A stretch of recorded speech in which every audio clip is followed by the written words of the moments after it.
La cruz no es solo un símbolo religioso, es un mensaje para los que están cansados, heridos o perdidos.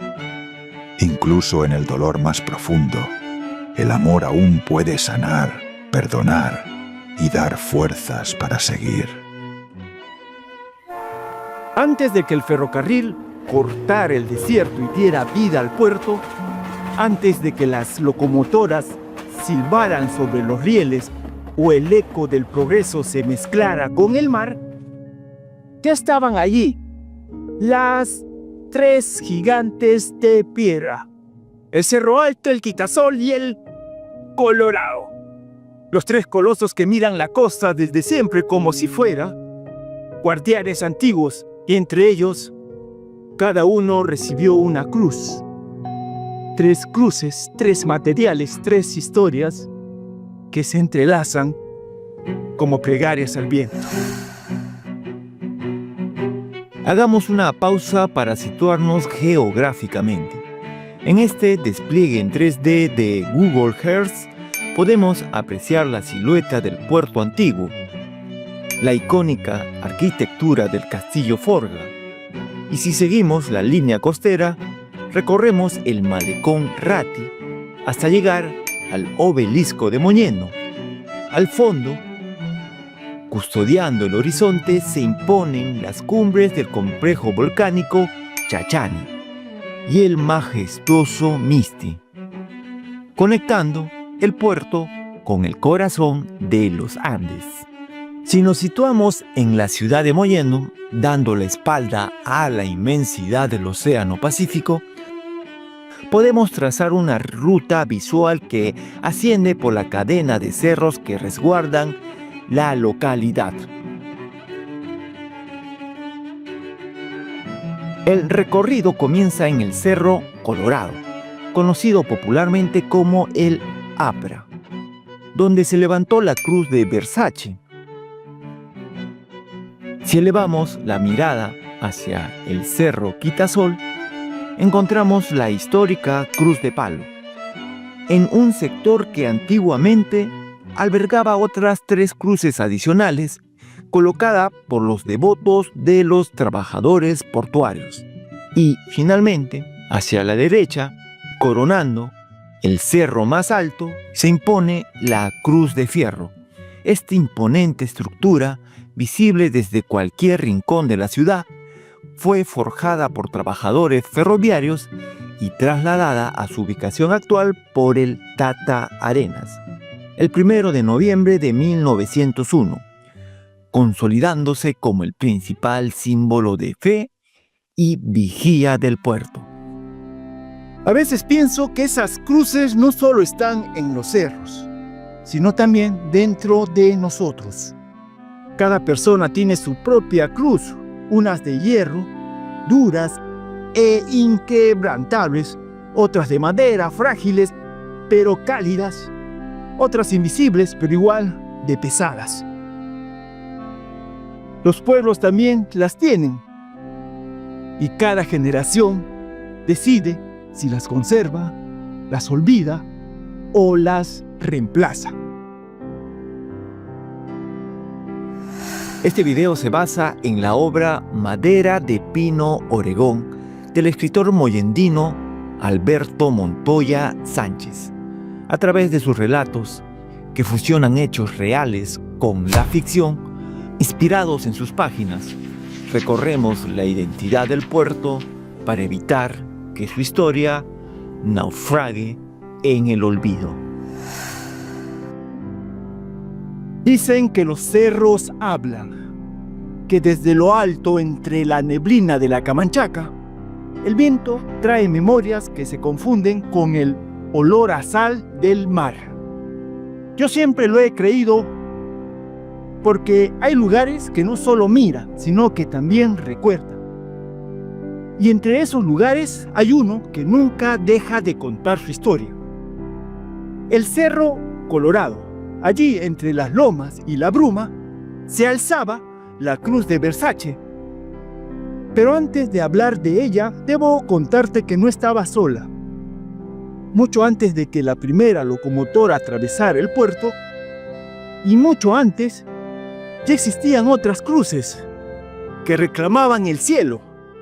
La cruz de palo, levantada en el cerro Quitasol por los estibadores en mayo de 1900, con su madera negra y su color que parecía presagiar la incertidumbre del siglo XX, y la cruz de fierro, 5 metros de acero y rieles remachados por los ferroviarios, bendecida por el Tata Arenas el 1 de enero de 1901, verde como la esperanza y paz. Cada cruz tiene su historia, su ceremonia y su peregrinación, cada una uniendo a la fe y a la memoria moyendina, pero ninguna contaba la historia que hoy quiero contarte sobre la cruz de Versace. Era 1922, el Perú comenzaba a salir de épocas de bonanza y penurias, y la costa de Mollendo se levantaba con esfuerzo y esperanza. Y en ese año, un grupo de italianos descendientes de hombres que habían trabajado en los islotes guaneros de la punta de Bombón, decidieron coronar al Cerro Colorado con una cruz. Entre ellos estaba Francesco Versace Delfino, nacido en Reggio Calabria, quien había viajado hasta aquí tras conocer a su paisano Giuseppe Gambetta. La vida los había unido en un rodeo de noviembre de 1899 y desde aquel encuentro su amistad y su familia se entrelazaron como raíces profundas en la tierra de Mollendo. Versace, agradecido y devoto, quiso levantar en el Cerro Colorado una cruz que hablara no solo de fe, sino de recuerdo y gratitud. Y así, entre la explanada del cerro, con la brisa del mar acariciando las flores de amancaes que empezaban a asomarse, instalaron la cruz de Versace, de madera, firme y orgullosa, visible desde cualquier punto de la ciudad. Y cada 29 de mayo, la peregrinación se iniciaba en la calle Las Huertas con Lara, subiendo por la primera cuesta hasta el cerro y continuaban hasta la cumbre, uniendo generaciones en un acto de memoria y devoción.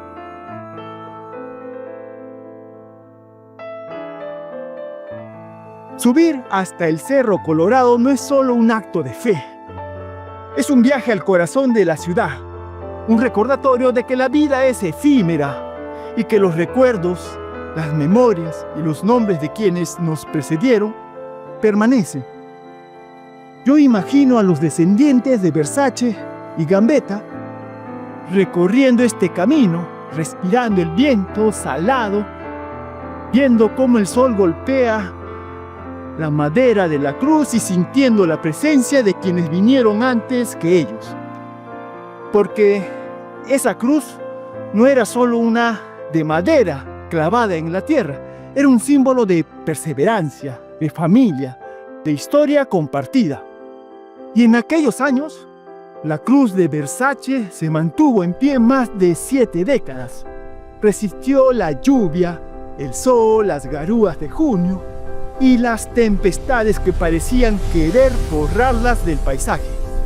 Resistió hasta que la mano humana, ajena al respeto por la memoria, quiso arrebatarla.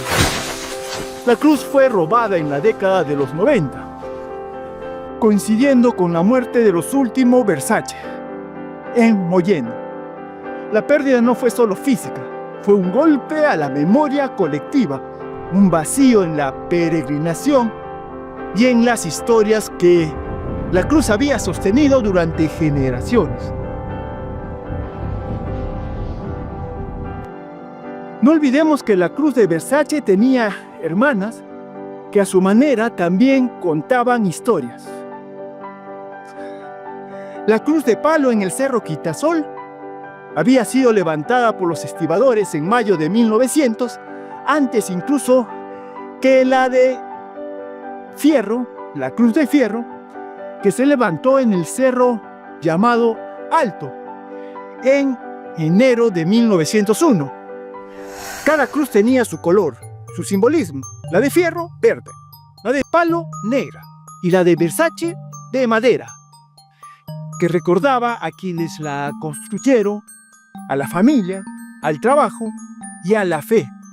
Todas compartían un mismo espíritu, la esperanza y la memoria de la comunidad, unidas por el tiempo y por la devoción de quienes subían hasta ellas para recordar a sus difuntos con alegría, con la que había iniciado el Tata Arenas.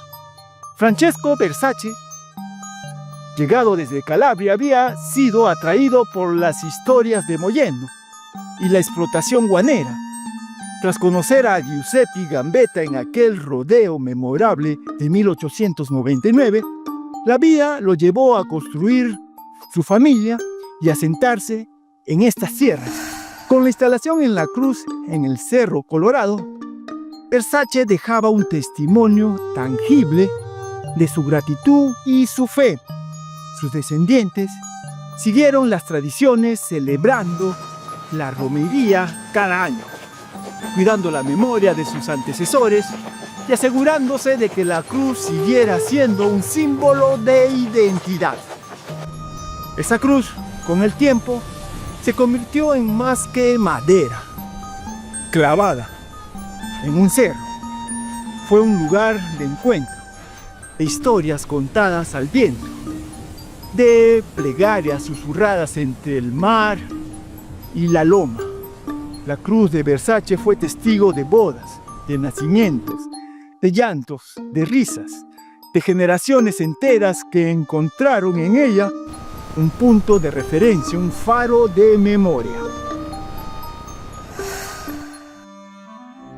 Sin embargo, como muchas joyas de la historia, la cruz no estuvo exenta de peligros.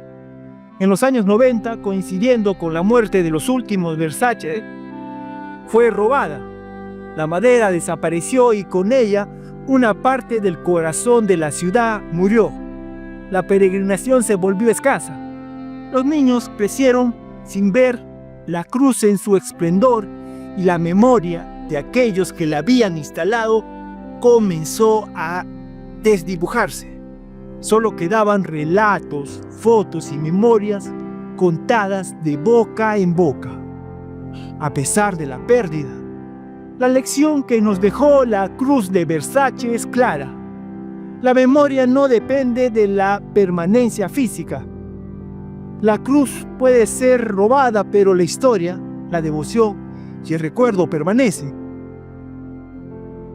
Cuando pienso en la cruz de Versace, siento que debemos, más que lamentarnos por su ausencia, debemos aprender de ella.